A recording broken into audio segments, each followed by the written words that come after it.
देश के, बाकी बचे अखिलेश के। दिनेश लाल निरहुआ के बयान ने मचाया था तहलका।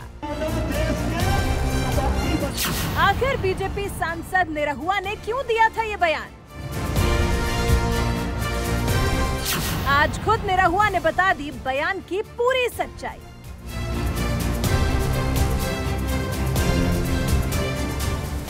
भोजपुरी सिनेमा के सुपरस्टार और बीजेपी सांसद दिनेश लाल यादव उर्फ निरहुआ आज अगर देश की सबसे बड़ी पंचायत संसद में कदम रख सके हैं तो इसके पीछे कहीं न कहीं उनकी कड़ी मेहनत भी रही है।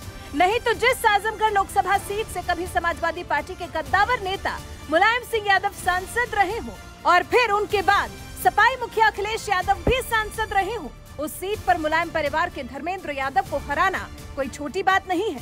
लेकिन निरहुआ ने मुलायम परिवार की चुनौती स्वीकार की और आजमगढ़ लोकसभा सीट पर हुए उपचुनाव में समाजवादी पार्टी को धूल चटाकर भगवा लहरा ही दिया और इस जीत के कुछ ही महीनों बाद ललकारते हुए कहा था, असली यादव देश के, बाकी बचे अखिलेश के।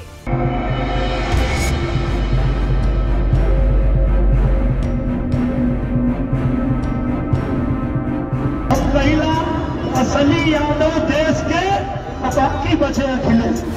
आजमगढ़ की लोकसभा सीट जीतने के कुछ ही महीनों यानी इसी साल अक्टूबर में भोजपुरी कलाकार दिनेश लाल यादव दरअसल यूपी के जिला चंदौली में एक जनसभा को संबोधित करने के लिए गए हुए थे। पीएम मोदी के संसदीय क्षेत्र वाराणसी से सटे चंदौली जिले में आयोजित इसी कार्यक्रम के दौरान बीजेपी सांसद निरहुआ ने यादवों को लेकर एक ऐसा बयान दे दिया था जिससे देश की सियासत में कोहराम मच गया था।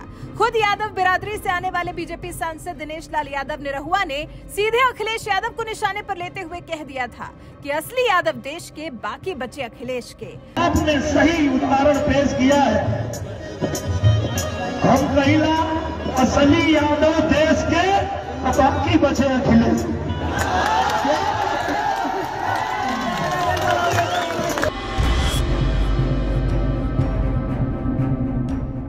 अखिलेश यादव के खिलाफ आजमगढ़ में लोकसभा चुनाव लड़ चुके बीजेपी सांसद निरहुआ ने इसी तरह से उनके खिलाफ जोरदार हमला बोला था। हालांकि अब उन्होंने अपने इस बयान पर सफाई देते हुए बताया कि उन्होंने आखिर क्यों ये बात बोली थी कि असली यादव देश के, बाकी बचे अखिलेश के।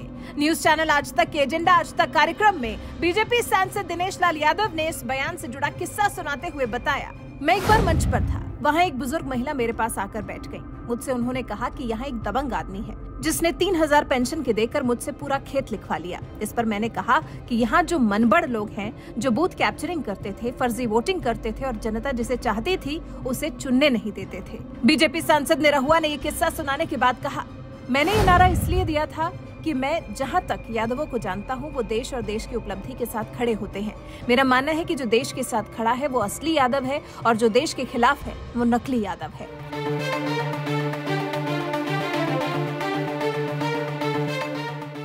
आपको बता दें, बीजेपी सांसद दिनेश लाल यादव को जब साल 2019 के लोकसभा चुनाव में बीजेपी ने आजमगढ़ से टिकट देकर अखिलेश यादव के खिलाफ चुनावी मैदान में उतारा था तो उस वक्त अखिलेश समर्थकों ने निरहुआ को नचनिया कहकर खूब मजाक उड़ाया था।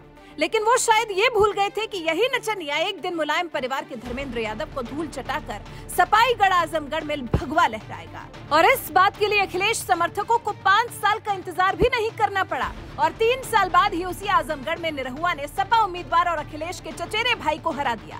इतना ही नहीं, इस ऐतिहासिक जीत के बाद निरहुआ ने अपनी आजमगढ़ की जनता को छोड़ा नहीं बल्कि खुद मुंबई छोड़कर आजमगढ़ में ही बस गए और यहीं पर फिल्मों की शूटिंग कर रहे हैं। शूटिंग के बाद जनता जनार्दन की समस्याएं भी सुन रहे हैं। जबकि मुलायम सिंह और अखिलेश यादव जीतने के बाद कितनी बार आजमगढ़ गए ये तो वहाँ की जनता से बेहतर और भला कौन जानता है। बहरहाल आपको बता दें, जीतने के बाद निरहुआ ने मोदी सरकार से गोरखपुर, आजमगढ़ और वाराणसी को जोड़ने वाली रेल लाइन भी पास करवा ली है।